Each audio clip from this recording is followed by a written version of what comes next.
Paroles semées, paroles partagées.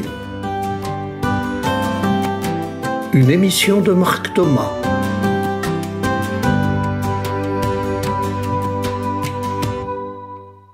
Bonjour chers amis auditrices et auditeurs. En ce mois de février, je continue ma contribution pour fêter la Saint-Valentin. L'émission d'aujourd'hui s'appelle « L'amour peut-il durer ?» Fête des amoureux, fête de l'amour, mais quel amour! Oui, bonheur à vous les amoureux, bonne fête à vous les amoureux. La semaine dernière, dans l'émission intitulée « Un amour à faire », nous avons contemplé les merveilles de l'amour en écoutant un dialogue entre un homme et une femme imaginé par l'écrivain Gabriel García Márquez. Nous avons aussi entendu le slameur grand corps malade exprimer son amour à sa compagne. Il s'agissait d'exprimer l'émerveillement de l'amour vécu. Aujourd'hui, nous cherchons plutôt comment l'amour peut-il durer. Comment éviter les écueils et les tensions qui mettent l'amour en danger. Je vous propose d'écouter un conte intitulé « Le prince et l'hirondelle » qui permettra à chacun de nous de vérifier la qualité de nos amours ou de nos désirs amoureux. Et puis ensuite, vous entendrez un très beau texte de Françoise Hardy qui nous dit à quelles conditions un amour peut durer. Voici donc le conte. Le prince et l'hirondelle. Ce conte est écrit par un auteur que je ne connais pas, mais que j'ai trouvé sur Facebook, qui s'appelle Mar Pastor. Écoutez donc ce conte, Le prince et l'hirondelle. Il est la parabole, le symbole de beaucoup de nos relations amoureuses. Un prince passait ses journées à regarder par la fenêtre en attendant que quelque chose se produise. Il n'avait avec lui plus qu'un domestique qui se chargeait de faire les courses et de faire le ménage dans le château. Quelle vie ennuyeuse, soupirait-il. Un matin d'avril, une hirondelle se posa sur le rebord de sa fenêtre. « Oh !» s'exclama-t-il. « Quelle créature petite et délicate !» L'hirondelle lui offrit une brève mélodie et partit. Le prince en resta émerveillé. Il trouva que son chant était le plus beau et que son plumage était le plus original du monde, un être unique. L'hirondelle revint. À partir de ce jour-là, le prince attendit impatiemment son retour. Ce jour tant espéré arriva et l'hirondelle revint lui chanter une autre chanson.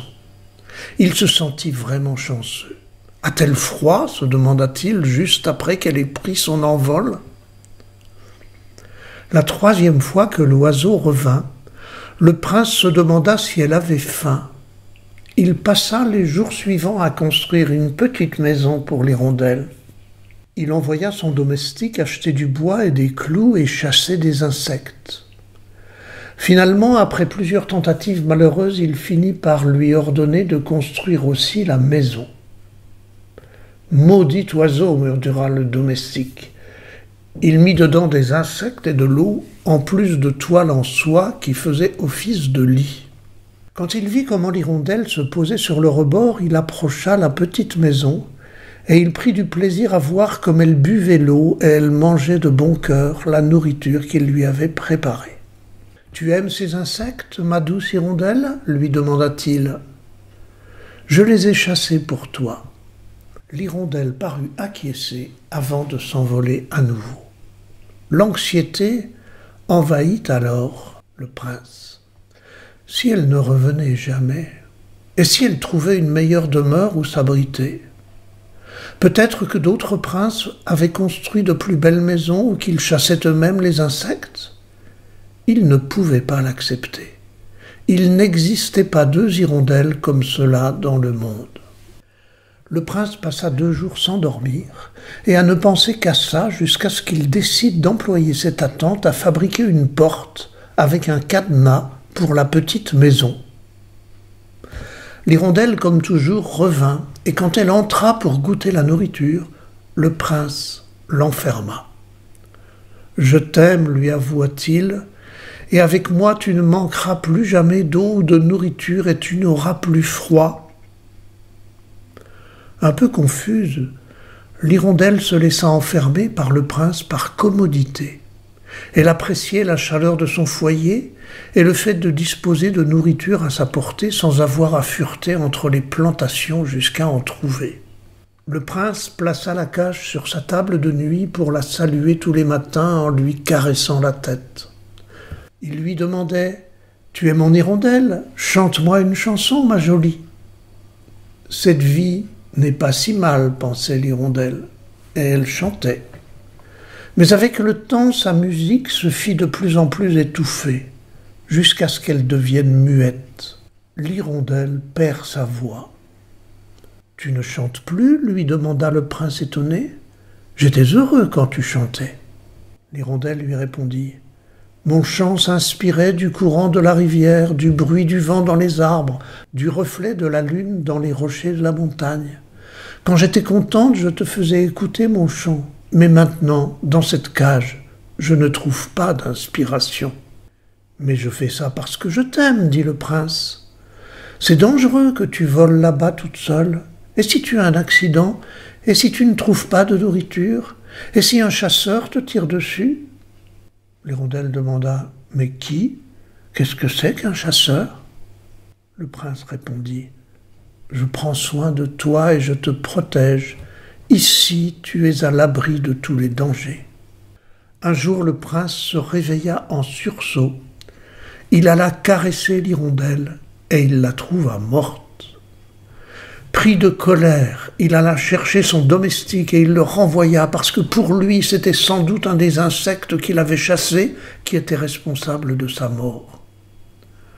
Le fait d'avoir trouvé un coupable ne réconforta pas le prince, qui se sentit encore plus seul et déshérité qu'avant l'apparition de l'hirondelle.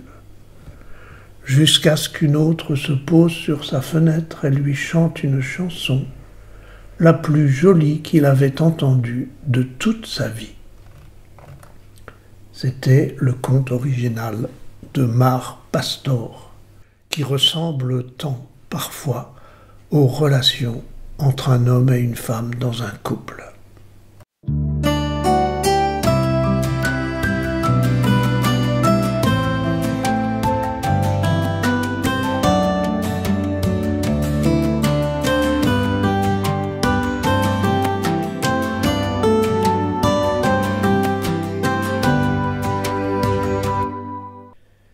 Et maintenant, voici un poème de la chanteuse et actrice Françoise Hardy.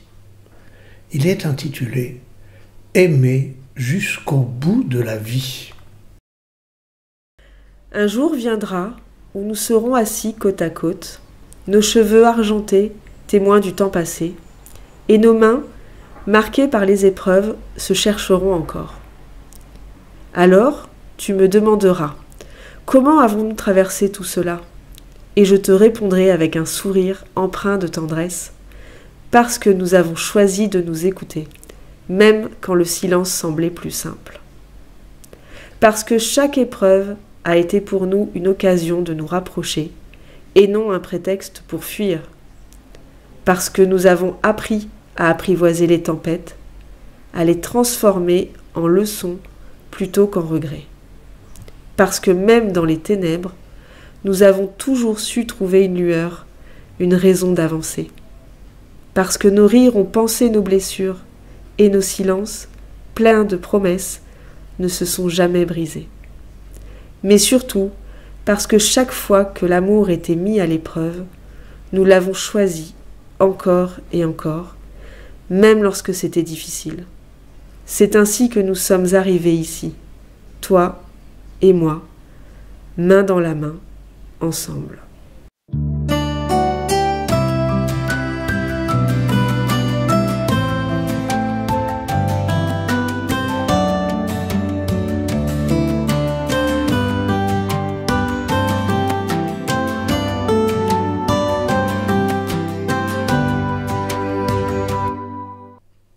Voilà cette parabole du prince et de l'hirondelle qui nous dit les dangers de certains attachements.